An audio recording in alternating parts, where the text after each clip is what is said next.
आज की ये वीडियो उन हमारी बहनों के लिए है, उन बच्चियों के लिए है जो कि इस इंतहाई ख़तरनाक मरज़ जिसे हम लकोरिया कहते हैं और हमारे तिब की इस्तिलाह में इसे सिलानुर रहम कहते हैं, जो इसमें मुब्तला हैं उसके लिए ये इंतहाई अच्छा नुस्खा मैं आपके सामने लेके आ रहा हूँ। तो ये एक ऐसी मरज़ है कि जो कि ख़ातून को अंदर से अंदर जो है वो खा जाती है। लकोरिये में मुब्तला हमारी बहनें और हमारी बच्चियाँ कमर दर्द में जो है वो मुब्तला हो जाती हैं। नुस्खा मैं आपके सामने लेके आता हूँ, आप इसको नोट भी कीजिए।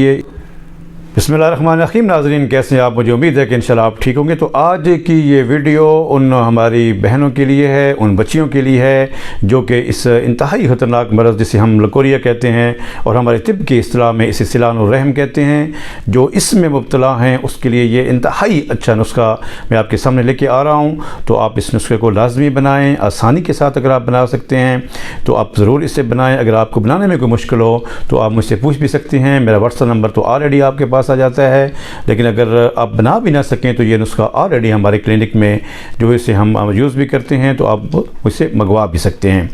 तो ये एक ऐसी मर्ज़ है कि जो कि ख़ातून को अंदर से अंदर जो है वो खा जाती है और अक्सर लकोरिये में मुब्तला हमारी बहनें और हमारी बच्चियाँ कमर दर्द में जो है वो मुब्तला हो जाती हैं। और अक्सर जो है अगर इसकी शिद्दत हो तो प्रेगनेंसी में भी एक बहुत बड़ा जो है वो इसका अफेक्ट होता है। और अक्सर ऐसी ख़वातीन के जिनको लकोरिये की शिद्दत हो वो प्रेगनेंसी में जो है वो उनका प्रॉब्लम बनता है। तो बहरहाल नुस्खा मैं आपके सामने लेके आता हूँ, आप इसको नोट भी कीजिए। इसमें सबसे पहले आपने लेना है संगे जराहत। एक दवाई है कि जो कि पंसार से मिल जाती है। इसको आपने किसी बर्तन में डाल के इसको बिरियां करना है। इसको बिरियां करने का तरीका ये है कि आप किसी भी कढ़ाई में इसको डालें और उसको नीचे आग जला दें, तो वह ऐसा ऐसा जो है वो खिलना शुरू हो जाएगा। जब ये सारा खिल जाएगा तो इसको समझे कि संगे जराहत जो है वो तैयार हो गया है, अब वो दवाई के काबिल है। इसे हम संगे जराहत बिरियां भी कहते हैं। दूसरी जो इसमें चीज़ है वो है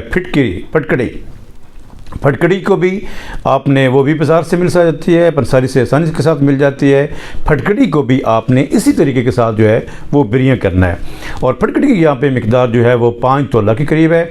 और तीसरी जो इसमें चीज़ होती है वो है गेरू, वो आपने 1 पाव लेना है। तो ये जो मैं आपको मिकदार बता रहा हूँ ये हमारी, क्योंकि हमने ज़्यादा मिकदार में बनाना होता है तो आप इसी तनासब के साथ इसके मिकदार में कमी भी कर सकते हैं। यानी कि आपने 1 पाव संगे जराहत उसको बिरियां करना है, 1 पाव आपने गेरू लेना है, उसको आपने बारीक पीस लेना है, उसको बिरियां करने की ज़रूरत नहीं होती। और तीसरी चीज़ जो है वो इसमें फटकड़ी है, उसको आपने इस तरीके से बिरियां कर लेना है जिस तरीके से आपने संगे जराहत को बिरियां किया। तो इन तमाम अद्वियात को आपने अच्छी तरह जो है वो मिक्स कर लें। मिक्स करने के बाद बड़े कैप्सूल, जिसे हम 1000 मिलीग्राम के जो हैं वो कैप्सूल हैं, जिसे हम 1 ग्राम कहते हैं, ये आप कैप्सूल लें। और सुबह शाम अगर तकलीफ़ कम हो तो आप सुबह शाम काफ़ी है, अगर तकलीफ़ ज़्यादा हो तो सुबह दोपहर शाम एक ही कैप्सूल जो है वो पानी के साथ लें। 1 हफ़्ता आप इस तरीके के साथ लेते रहें। इंशाल्लाह 2-3 दिन लेने के बाद जो है वो आपको बेहतरी आना शुरू हो जाएगी। उसके बाद आपने इसकी मिकदार में कमी करनी है, सुबह शाम आपने लेना है।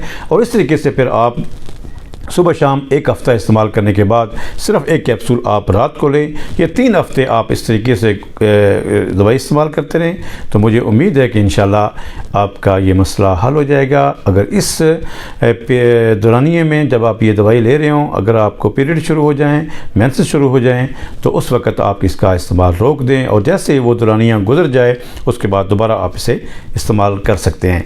तो एक इंतहाई अच्छा नुस्खा आपके पास आ गया है। इसे बनाइए। इसके बनाने में या किसी किस्म की आपको कोई प्रॉब्लम हो तो मुझे ज़रूर इसमें आगाह कीजिए। दुआओं के साथ इजाज़त चाहूँगा। अस्सलाम वालेकुम रहमतुल्लाहि व बरकातहू।